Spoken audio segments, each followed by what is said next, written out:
Hola a tots i a totes, benvinguts a un nou vídeo des d'aquí, des de Seattle. Abans de començar m'agradaria donar les gràcies a la Vega perquè sense ella no hi hauria la meitat de vídeos ni fotos que surten a tots els meus vídeos i també gràcies a Visca.com per ajudar-me amb els subtítols dels meus vídeos. I ara sí, sin más dilación, entra vídeo!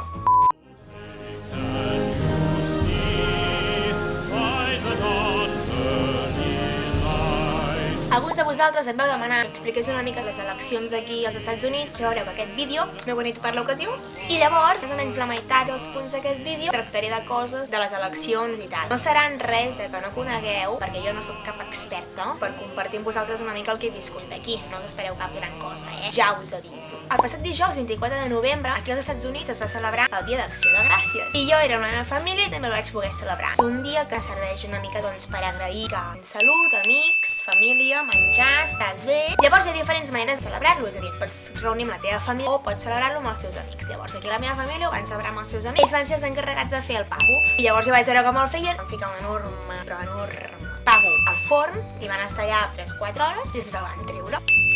Abans de ficar-lo al forn, ficar-hi farcit, hi havia api, ceba, un altre tipus de carn, i els van farcir el pavo amb allò, llavors així com tot el suc del pavo va com, sabeu, impregnar tot el farcit. Llavors, un cop va estar fet i l'ocell va estar cuit, el van treure del forn i van buidar-lo i van treure tot el farcit que hi havia. I llavors, a l'hora de menjar, doncs es podia menjar per separat l'ocell amb el farcit. A casa meva, cap a 3:45 o així, va començar a arribar tota la penya i llavors doncs hi havia diferents coses per picar i tal, i també molt d'alcohol. Cava, birra, tequila, pinya colada, hi havia moltes coses per veure. Cap d'una hora, 4:45 o així, van anar a la casa del davant i van estar menjant el pavo i les verdures i l'stuffing i les mashed potatoes i etc.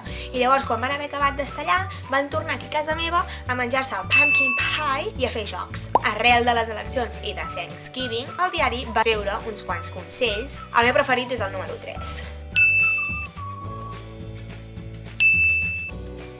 Els demòcrates, a nivell històric, mai han guanyat més de 3 rondes seguides. Per tant, fos o no fos Trump, la persona que s'hagués presentat en aquesta ronda de republicans, a nivell històric era bastant probable que igualment els republicans acabessin guanyant les eleccions. Quan a casa meva a 3:45 van començar a arribar els convidats, la Colleen, la mare, anava un per un i anava dient: no parlem de política, no parlem de política, no parlem de política, sisplau. Clar que hi havia penya republicana i penya demòcrata que venia aquí a celebrar el Thanksgiving i llavors l'últim ella volia que els uns es matessin als altres. La Vega, que van a celebrar el Thanksgiving amb la seva família cap a San Francisco, va dir que la seva família no menjava gens, saps? Perquè aquí, que el dia d'Acció de Gràcies et diuen una mica uah, que mengem molt, si de casa aquell dia no esmorzis perquè acabaràs amb la panxa superplena. Bueno, doncs total, em va dir, mengem molt més nosaltres per Nadal que mengem el 24 a la nit, el 25 al migdia, llavors el 26 al migdia. Vull dir que aquí aquests americans haurien de venir a passar un Nadal amb nosaltres per veure què és realment menjar de veritat i no poder-te aixecar de la taula per com tens la panxa de plena. Una periodista de La Sexta es va ficar en contacte amb la Vega per si li podia fer una entrevista per Skype. Em sembla que al final li va acabar dient que no. El dia següent era el dia de Black Friday. El dia de Black Friday, segur que ja ho sabeu, però és el dia que les botigues doncs baixen una mica els preus i llavors doncs es pot anar a comprar així una mica més baratament.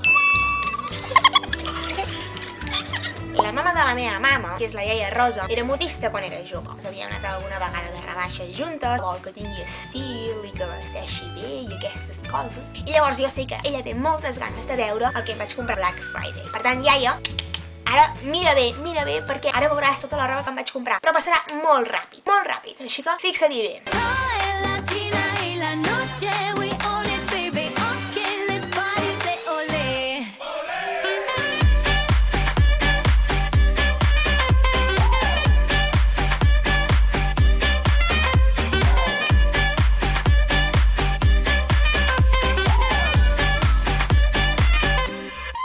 Som 40 auxiliars de conversa. Hi ha una noia d'aquest grup que està al sud, està a Louisiana, i està vivint amb una família que és molt de Trump. Llavors la vaig obrir expressament perquè m'expliqué coses, ¿sabes? ¿Cuáles son sus argumentos? Pues que Clinton quiere que la gente aborte en cualquier momento, que pagan muchos impuestos en ayudas sociales para que otros vivan, que necesitan a alguien que levante la economía del país. Així que la periodista de La Sexta podria haver entrevistat aquesta noia que està vivint amb una família de Trump.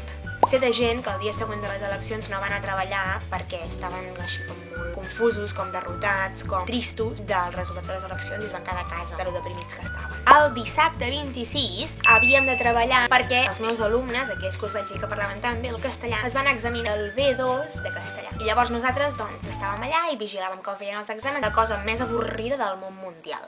A més, jo només estava vigilant 2 alumnes que estaven allà a 2 taules així separades i llavors jo allà així, molt bé, em vaig llegir un llibre senzill, el d'Isabel Allende, l'amante japonès, perquè jo coneixia aquelles noies, jo sabia que no copiarien i tampoc tenien cap manera de copiar. Per exemple, el reading eren 2 hores i mitja, tu, me'l vaig acabar acabant. Us el recomano, està bé. Espero que els meus alumnes ho fessin, perquè aquest últim mes vam estar treballant tot el DELE, llavors el que jo he fet uns quants exàmens d'aquests de llengües, els hi vaig donar unes quantes estratègies, sobretot per writing, així per poder treure més bona nota. Com per exemple, l'estratègia que més m'ha servit a la vida ha sigut que el writing hi ha d'haver un mínim de paraules. Clar, doncs perds molta estona comptant les paraules. Jo, tota la vida, sempre les havia anat comptant una per una, saps? Imagina't comptar 180 paraules. Fins que un dia em van obrir els ulls i em van dir: a veure, Lara, el tipus de lletra que tu tens el tindràs a totes les files de paraules. Per tant, el que tu has de fer és comptar una de les línies, i si més o menys hi ha 7, 9, 8 paraules, doncs llavors multipliques les paraules que tens en aquella fila per totes les files que tu tens. I llavors, amb aquest mètode, no cal que estiguis comptant una per una. Espero que ho fessin bé. La família de la Vega es van quedar super enxot, fins i tot la mare li va dir a la Vega: faria el passaport als meus fills, perquè si aquest home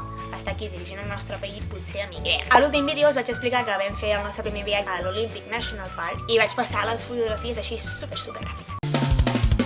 Si voleu saber més coses de com ens va anar, us recomano que us llegiu el blog de la Vega, que us l'estic deixant aquí sota a la descripció a tots els vídeos que faig. Llavors ella ha explicat cada dia el que vam anar a fer. El dia següent, 9 de novembre, vaig veure algun parell de diaris. Les redaccions de la costa est tanquen abans que les redaccions de la costa oest. Per exemple, el diari de The New York Times doncs van tancar la redacció quan encara no se sabia qui havia guanyat. I diu: Clinton and Trump await nation's choice as combative campaign draws to a finish. A Nova York van tancar la redacció quan encara no sabia qui havia guanyat i que estaven dient: a veure qui guanya, a veure qui guanya. En canvi, a The Seattle Times, que és a la costa oest, la seva portada el dia següent va ser: It's Trump!